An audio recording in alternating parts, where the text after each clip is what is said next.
जों गिबि गिबियावनो बर' माहारियारि फरायसाफोरा जों जोबोद गोजोननाय मोनदों जे जोङो गोसोखांनांगोन बे थांनाय समाव 2003 आवहाय जेब्ला BLT जोंनि मानगोनां हाग्रामा महिलारिनि दैदेननायाव आरो BLTनि दैदेनगिरिफोरनि दैदेननायाव जेब्ला भारत सरकार आरो आसाम सरकारजों सुक्ति जादोंमोन बेवहाय बर' रावा दिनै मोनसे माने कनस्टिटिउशनेलि जोंनि 8 शेड्युलावहाय दिनै सोजादोंमोन आरो बेनिफ्रायनो बर'आ जोंनि भारत हादराव मोनसे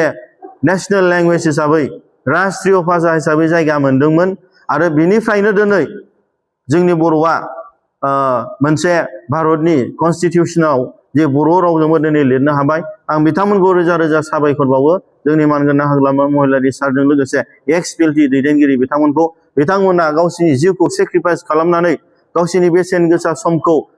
सेक्रिफाइस खालामनानै दिनै गोबां मुंख्लं जानायनि गेजेराव दिनै बिथांमोना दे बर' रावखौ BTC गोरोबथानि गेजेराव 8 शेड्युलाव सोनानै दिनै नेशनेल लेंगुवेज बानायनायजों लोगोसे बिथांमोना दिनै कनस्टिटिउशनावबो बर' रावजों ट्रेन्सलेशन होनो हानायनि थाखाय भारत सरकारखौ बर' माहारियारि फरायसाफोरा बिथांमोननिसिम रोजा रोजा साबायखर बावो। बर' माहारियारि फरायसा आफादा जे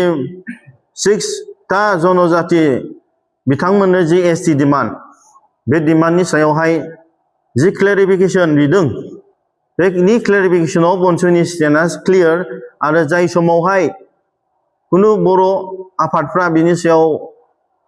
खोथा बुङाखैमोन बेयाव बनसुआनो जों बुंगोरदों जिहेतु जोंनि स्टेन्डआ क्लियार बे बर' हारिनि थामोनथा रैखाथिखौ सोरबा दिनै गोजौ थाखोनि सोरबा नन ट्राइबेलफ्रा दिनै जोंनि बिरोधि खालामनो नागिरनायाव जों जेब्लायबो बनसुआ जों गसंगोन आरो 6टा जनजाति जे बिथांमोननि जि डिमान्ड बे डिमान्डआव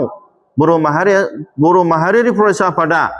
जों जेब्लायबो बुंगोन दे बिथांमोननि डिमान्ड खालामनायाव जोंहा बुंनांगौ गैया नाथाय जेब्ला जोंनि बर'फोरनि एबा ट्राइबेलफोरनि बे समयसाया दिनै नाख्रेब जायोब्ला बेवहाय जों क्लियार जों स्टेन्डआव दङ बे 5 मिनिट आगोलब्लाबो 1 सेकेन्ड आगोलब्लाबो जोंनो बर'फोरनो जोंनो आलादा रायजो होग्रोनांगोन आरो बेनि गेजेराव गुबुन बड'लेण्ड ओनसोलनिफ्राय बेलेग आसामाव थानाय ट्राइबेलफोरनो थाखाय सेपारेट एडमिनिस्ट्रेशन होग्रोनांगोन बेवहाय जोंनि स्टेन्डआ क्लियार आरो बिथांमोना इलिगेल भाबै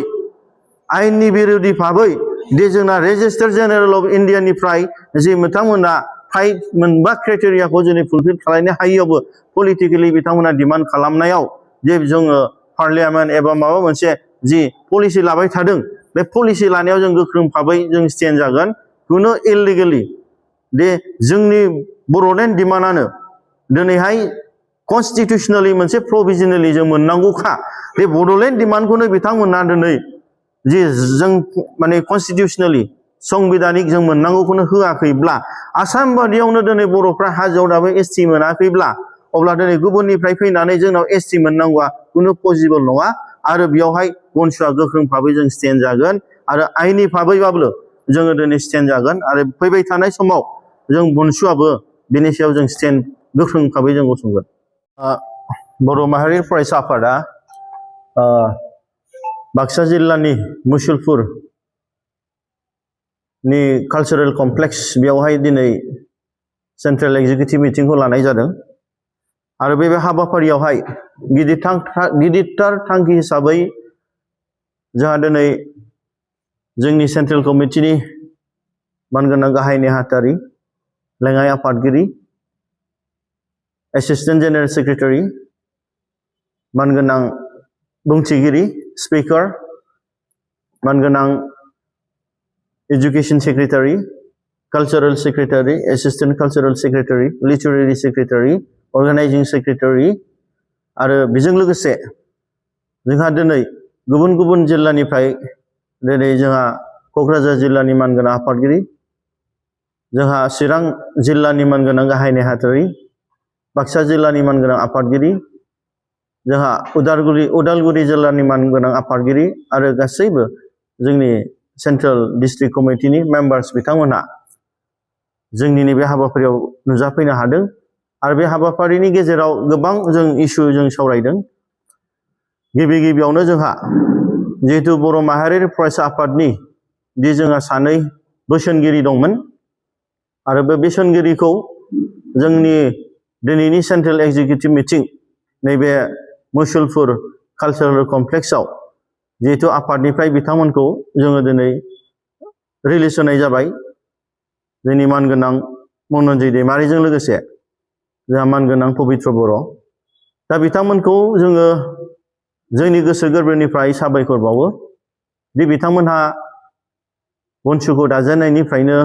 बर' हारिनि देरसिन सिमां आलादा रायजो सोरजिनायखौ मावफुंनो थाखाय बिथांमोना जोंखौ सहाय होबोदों आरो बिथांमोनखौ जों गोसो गोरबोनिफ्राय जोङो साबायखर बावो। दिनैहाय जोङो बिथांमोनखौ जोंनि हाउसनिफ्राय जों बिथांमोननि जि सेक्रिफाइस आरो कन्ट्रिबिउसनखौ जों मान बावनानै बिथांमोनखौ जोंनि आफादनिफ्राय जों दिनै रिलिज होनाय जाबाय आरो बिथांमोनहा दिनै बनसुनिफ्राय एबा बनसुनि जानानै बिथांमोना रिप्रेजेन्ट एबा बिथांमोनहा बनसुनि जानानै जोंनि खामानि मावनाय नंलिया। आरो थांनाय समाव बेजों लोगोसे थांनाय समावहाय जोंनि मानगोनां बोसोनगिरि सानैया बिथांमोना जितु सेन्ट्रेल कमिटिनि डिस्ट्रिक्ट जिल्लानि जितु सेन्ट्रेल कमिटि बनसुनि कनसेन्ट गैयालासिनो जिहेतु मोनसे इनचार्ज हिसाबै दादोंमोन आरो बे इनचार्ज होननायखौबो दिनै जोंनि हाउसआव डिजल्भ खालायनाय जाबाय आरो जाय बिथांमोनहा इनचार्ज मोनदोंमोन बिथांमोनहाबो आस इट इज जिहेतु जोंहा सेन्ट्रेल बनसुनि एक्जिकिउटिभ मिटिंआव डिसिसन लानाय बादे जिहेतु बिथांमोना जि पस्टआव दंमोन बे पस्टआवनो थानानै बनसुनि बिबानखौ मावलांथोंसै आरो बनसुनि जि टारगेट आलादा रायजो सोरजिनायाव दिनै बिथांमोना मावफिनथोंसै होननानै जोंनि बे हाउसआव जों डिसिसन लानाय जाबाय। आरो बे नैथि हाबाफारि हिसाबै जोंनि बर' माहारि फरायसा आफादा बे जोंनि बर'फोरनि देरसिन सिमां आलादा रायजो सोरजिनाय बड'लेण्ड सेपारेट स्टेट बर' हारिनि थामोनथा रैखाथिनि थाखाय जि जों जोनोम मोनदों। दा जोंहा दिनै बोसोरफ्रामबो बनसुआ जोनोम मोननायनि गेजेराव बर' हारिनि देरसिन सिमां आलादा रायजो बड'लेण्ड सेपारेट स्टेट बेखौ जों फोथांनानै लाखिनो थाखाय आरो बेखौ जों मोनफुंनो थाखाय आरो मुंख्लंफोरनि जि आद्रा थानाय सिमांखौ जों मोगथां महर होनो थाखाय जों दिनै नांबोबाय थादों। एबारबो जिहेतु जोंहा डिसेम्बर दाननि 1 थारिखनिफ्राय 19 थारिखसिम जि पार्लियामेन्ट सेसन जागोन बे पार्लियामेन्ट सेसनाव जोङो दिनै आलादा रायजो सोरजिनायखौ जोङो गोख्रों भाबै जों बाहागो लानो थाखाय जों दिनै फाइनाल डिसिसन लाबाय आरो फैगौ डिसेम्बर दाननि 18 थारिख दानावहाय जोंनि धरना दिल्लीयावहाय जन्तर मन्तराव बे जानो थांसिगोन आरो बे दिनै फाइनाल मोनसे डिसिसनाव फैबाय। दा जों मोनफ्रोमबो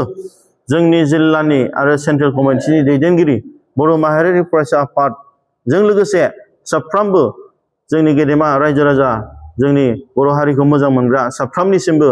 जोंनि अननाय आरो सिबिनायखौ जोंनि जि थांखि दं बे थांखिखौ जाफुंसार होनो थाखाय आशीर्बाद हरगोन होननानै आं आसा खालामनाय थाबाय। आरो बेजों लोगोसे जोंनि बर' माहारियारि फरायसा आफादा फैबाय थानाय समाव जि बर' हारिनि देरसिन सिमां आलादा रायजो सेपारेट स्टेट बड'लेण्डखौ जाफुंसार होनायाव जों गोख्रों भाबै जों आवगायलांगोन आरो जोंनि जि डिमान्ड बे डिमान्डखौ एबा जों हाबसिननिफ्राय हामसिन जोंनि टारगेटखौ सहैनो थाखाय जों दिनै आवगायलांगोन।